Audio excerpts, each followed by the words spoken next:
Hey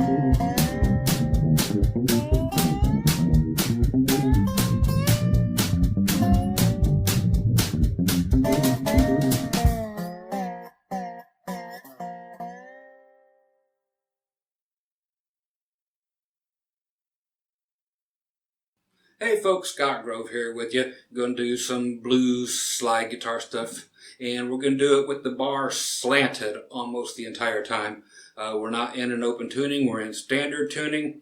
So this will give you these familiar sounds, like this.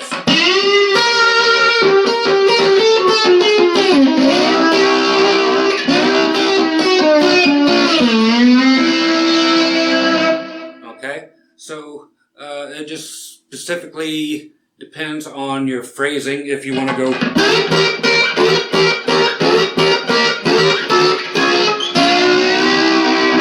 Or if you want to do the back and forth thing.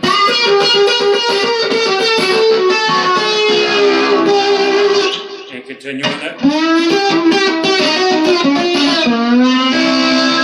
And just whatever your little brain comes up with, okay? So that's what we're going to do. If you want to stick around and join me on the stool, we'll do so, okay? Catch you over there. Okay, thanks for sticking around. As I always like to do, I'll introduce you to the guitar. This is a stock Buddy Guy signature Fender Strat. Black with white polka dots. Why do I mention the obvious? Because way back when they first introduced these here are still available. They also offered white with black dots, which is very cool. Had one, never should have got rid of it. They also had red with white dots. And then the very, very rare red with white dots. And one of the dots, like right here, had little Mickey Mouse ears on it. So those were the different options. And great Tex-Mex pickups in here that I really, really dig. Hotter and bluesier sounding a little bit than traditional stock pickups. Okay, so what we're going to be doing here is, like I said, taking the bar and slanting it to pick up all of these notes and to compensate for being in standard tuning. And we are going to take the open end of the bar and be turning it sideways. Okay, so we have to turn it as sideways as we possibly can. One thing that's going to be different about playing slide this way is we don't have a finger to mute with. There's really not a way to get one behind it, like if you're playing. We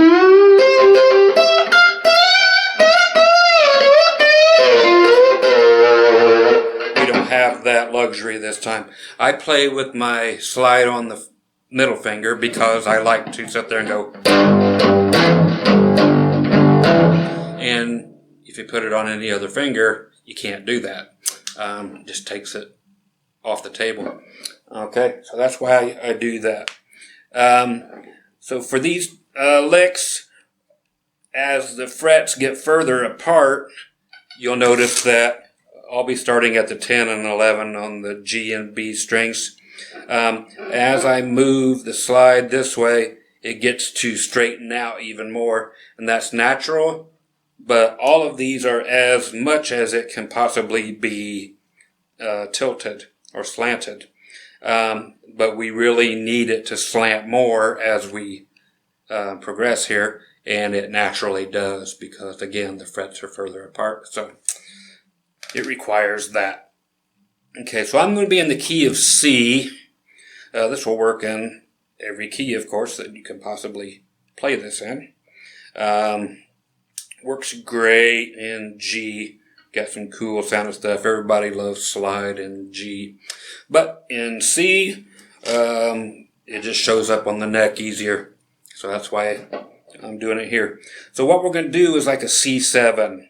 So on the B string, we would take the C that is normally at the 13th fret and take it down 2 frets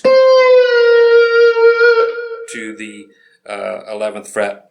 Everything will be played on the G and B string. Okay? Everything. Now, so we're going to take the bar, put it beginning on the G string 12th fret, and I'm taking my fingers and I'm playing with them on my picking hand. My thumb on the G string, my first finger on the B string. Okay, so 12th fret on our G, and like I said, we're taking our C note, going to the 11th fret. So we have 12 and 11, okay, with our slide slanted as far as it can possibly go. Now I'm muting everything else with the palm of my hand so that no other strings can ring out, okay? Now we just go chromatically down, which means every single fret, okay? You can slowly slide to one or quick, doesn't matter.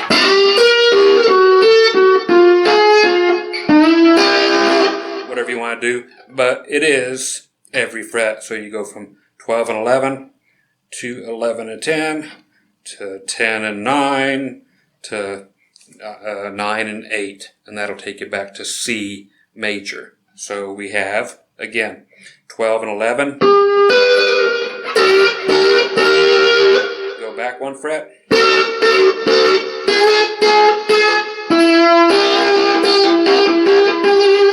Okay, and you'll see now that your bar is more slanted and your frets are further apart. Okay, so it goes from a C7 to a C major because we have the 5th of the chord, which is the G note here at the 10th, the 8th fret of the B string, and we have your major 3rd at the 9th fret on the G string. And again, like I'd mentioned at the very beginning of the video, we can do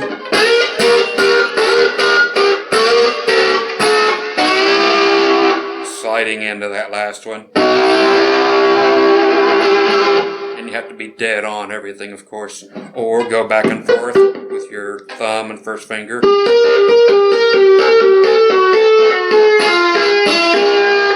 Or, like I had said earlier,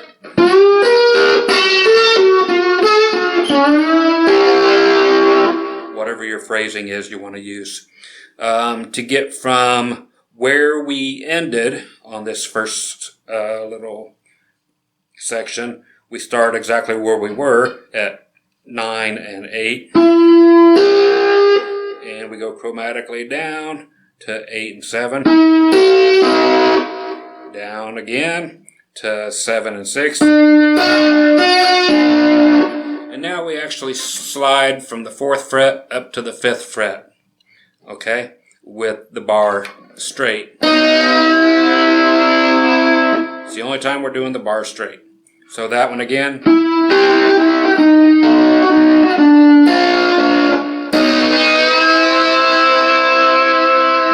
Or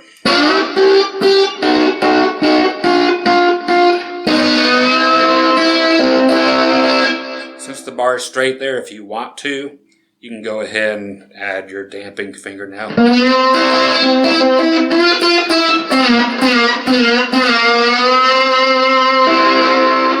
Okay, so that is it. It's just a matter of how you want to phrase it. And again, keep everything clean by keeping your palm muting going. Starting all over, we're again at 12 and 11, and we do chromatically down, all the way down to 9 and 8.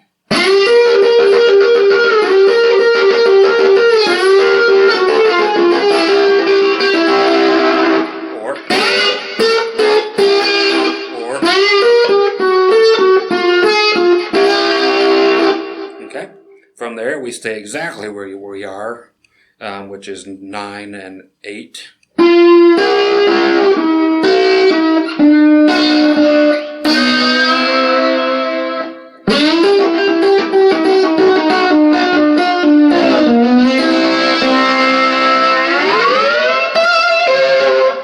Okay, so I hope you dug the little snippet of lesson here. That's very cool. Like I said, in the key of G, you just go up there and find the G and go to the 7th of it, just back 2 frets, and just start with your slide slanted. And same thing.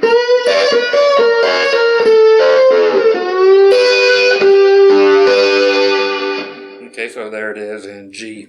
You're not going to have an easy time with G way down here because your frets get too far apart for your slide to actually land on top of the frets.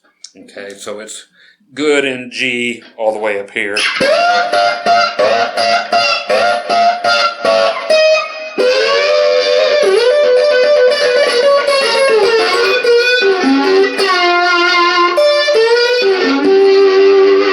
Okay, so be sure to check out a lot of my other slide lessons that are on here. I'll do some more little bite-sized lessons as well, so you don't have to spend an entire hour with me.